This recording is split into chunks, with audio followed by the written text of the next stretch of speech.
Si vous pensez avoir déjà vu l'inégalité et des défis extrêmes, attendez de découvrir l'Eswatini, un petit pays d'Afrique australe où la majorité de la population survit avec seulement 2 dollars par jour. La situation est aggravée par des sécheresses dévastatrices, la déforestation et une pénurie alarmante de ressources de base. Sous l'autorité d'une monarchie absolue qui dicte les règles, l'élite profite du luxe et des privilèges, tandis qu'une grande partie du peuple lutte chaque jour pour sa survie. Dans la vidéo d'aujourd'hui, nous allons explorer les contrastes frappants de ce petit pays africain, où la résilience du peuple est aussi impressionnante que les défis auxquels il est confronté. Numéro 1. Géographie. L'Eswatini est un petit pays d'Afrique australe, bordé par l'Afrique du Sud à l'ouest et le Mozambique à l'est. Avec une superficie de seulement 17 000 km², il est l'un des plus petits pays du continent, mais sa géographie est remarquablement diverse. Le pays est divisé en 4 grandes régions. Highveld, avec des montagnes et des vallées profondes. Middelveld, avec des collines douces et une végétation luxuriante. Lowveld, caractérisé par des plaines chaudes et arides. Lubombo, une région montagneuse à l'est. De plus, le pays est traversé par d'importants fleuves, tels que l'Usutu et le Komati, qui sont vitaux pour l'agriculture et la vie quotidienne des communautés locales. Numéro 2. Population. Avec environ 1,2 million d'habitants, l'Eswatini est l'un des pays les moins peuplés d'Afrique. La majorité de la population vit dans des villages ruraux, où l'agriculture de subsistance constitue l'activité économique principale. Cependant, cette dépendance à la terre pose de grands défis. De nombreux habitants font face à une extrême pauvreté, avec un accès limité aux services essentiels comme la santé et l'éducation. Malgré ces difficultés, les Swazis préservent une riche culture communautaire et des traditions transmises de génération en génération. Le peuple Swazi, principalement d'origine bantoue, parle le Siswati comme langue principale, aux côtés de l'anglais, qui est largement utilisé dans les affaires et l'éducation. La religion dominante en Eswatini est le christianisme, avec environ 91% de la population répartie principalement entre protestants et catholiques, tandis que les 9% restants pratiquent des croyances traditionnelles ou d'autres religions. Numéro 3. Un royaume traditionnel. L'Eswatini est l'une des dernières monarchies absolues au monde. Le roi Mswati III gouverne le pays depuis 1986 et est appelé Ngwenyama, ce qui signifie « lion », symbolisant la force et le leadership. La reine-mère, appelée Ndlovukati, joue également un rôle significatif dans les traditions et les rituels du pays. Bien que la monarchie soit un symbole d'unité, elle est aussi critiquée pour son train de vie luxueux, qui contraste fortement avec les conditions de vie précaires de la majorité de la population. Le système de gouvernance de l'Eswatini est unique, combinant des éléments modernes et traditionnels.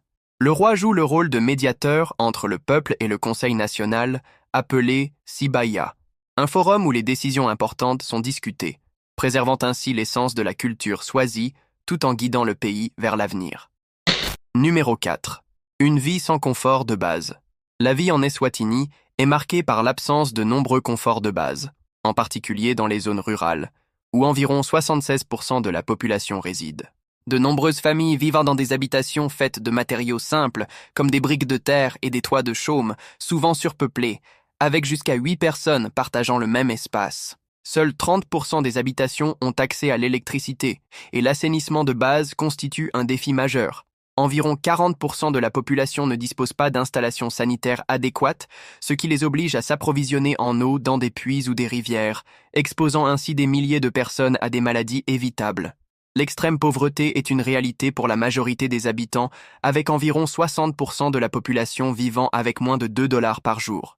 Dans les villes comme Mbaban et Manzini, l'infrastructure est plus développée, mais les inégalités restent frappantes.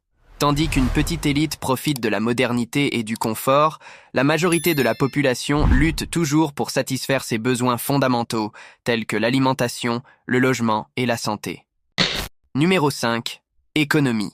L'économie de l'Eswatini est marquée par des contrastes significatifs, étant l'une des plus fragiles du continent africain. Le pays fait partie des plus pauvres d'Afrique, avec des conditions similaires à celles d'autres pays de la région, comme le Malawi et le Mozambique, où l'extrême pauvreté est omniprésente. L'agriculture constitue l'un des piliers économiques, mais elle est majoritairement de subsistance, avec une faible productivité en raison du manque de technologies modernes et des conditions climatiques défavorables. L'industrie textile se distingue comme l'un des principaux secteurs d'exportation, employant des milliers de travailleurs, principalement des femmes. Cependant, les conditions de travail suscitent des préoccupations. De nombreux employés doivent faire face à de bas salaires, des journées épuisantes et des conditions précaires.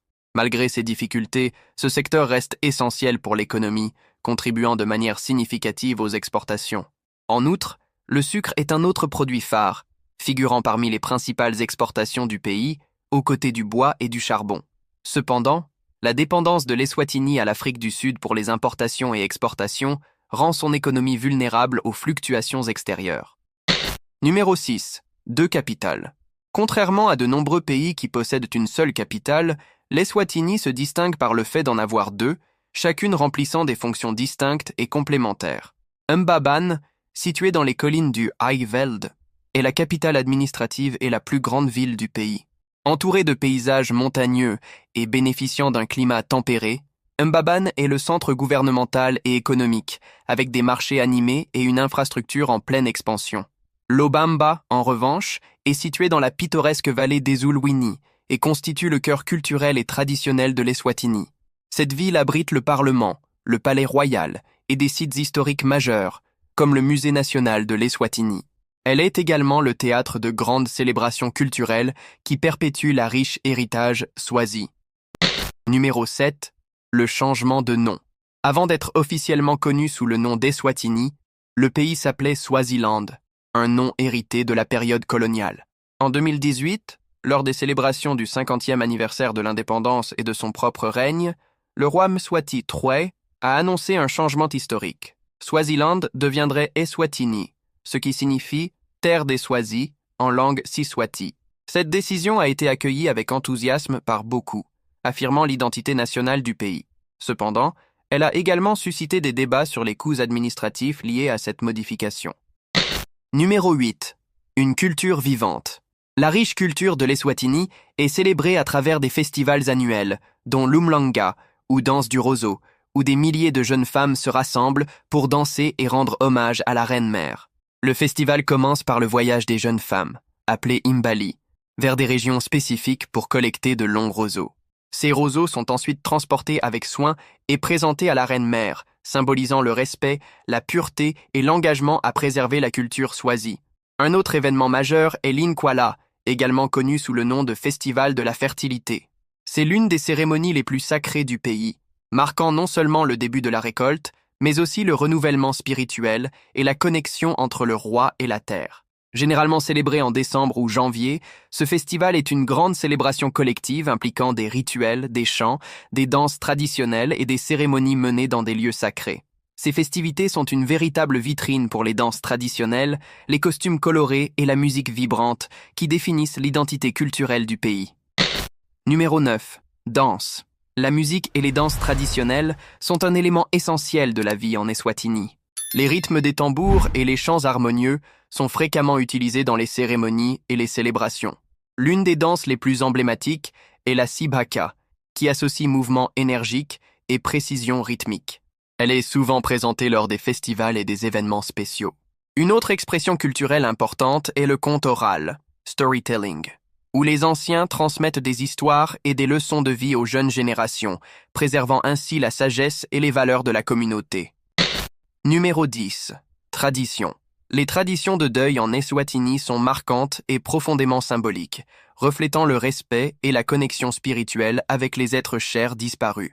Un exemple notable est la coutume des veuves, qui rasent leur tête en signe de révérence et de deuil pour la perte de leur mari.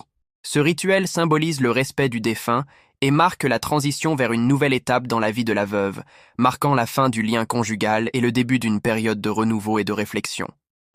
Numéro 11. Faune et flore. Malgré sa petite taille, l'Eswatini possède une biodiversité remarquable, protégée dans des parcs nationaux et des réserves naturelles. Le parc national Hlan abrite des lions, des éléphants et des rhinocéros, offrant aux visiteurs l'opportunité d'admirer une faune majestueuse de près. La réserve de Mlilwan est réputée pour ses sentiers de randonnée et son observation d'oiseaux, attirant les amateurs de nature du monde entier. Ces sites sont des destinations populaires pour les touristes à la recherche d'une expérience de safari authentique. Le gouvernement a également investi dans des initiatives de conservation, en promouvant l'écotourisme comme un moyen de protéger l'environnement tout en générant des revenus pour les communautés locales. Numéro 12. Cuisine. La cuisine de l'Eswatini, bien que simple, reflète la riche connexion du peuple avec les ingrédients locaux et les traditions. Le pape, une bouillie épaisse à base de maïs, est l'aliment de base présent dans presque tous les repas. Il est généralement accompagné de légumes frais et de viande, comme du poulet ou du cabri grillé, qui sont particulièrement appréciés lors des occasions festives. Un autre élément emblématique est l'umkomboti, une bière traditionnelle fabriquée à partir de maïs et de sorgho, souvent partagée lors des célébrations communautaires, symbolisant l'unité et l'hospitalité. Numéro 13. Défis environnementaux.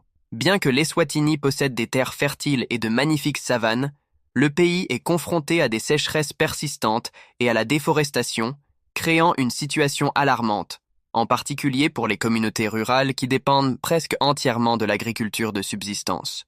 Avec une grande partie de la population vivant dans ces régions, l'absence de pluie régulière transforme des champs autrefois fertiles en paysages arides, menaçant la sécurité alimentaire et poussant des milliers de familles au bord de la famine. Faute d'alternatives économiques, de nombreux habitants se tournent vers l'exploitation des ressources naturelles comme seul moyen de survie, perpétuant un cercle vicieux de dégradation environnementale. Cette destruction aggrave encore davantage les effets du changement climatique en élevant les températures et en rendant les sols moins productifs. Les conséquences sont désastreuses, terres devenues infertiles, biodiversité en déclin et un avenir de plus en plus incertain pour les générations qui dépendent de cette terre pour vivre. En résumé, l'Eswatini est un pays où tradition et résilience vont de pair, façonnant un avenir rempli de défis.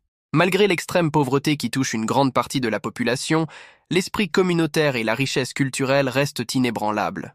Le parcours de l'Eswatini ne se résume pas seulement à ses difficultés, mais aussi à la célébration de ce qui le rend unique, une nation riche en histoire, en culture et en espoir, qui inspire tous ceux qui ont la chance de la découvrir. Et vous, qu'est-ce qui vous a le plus marqué ?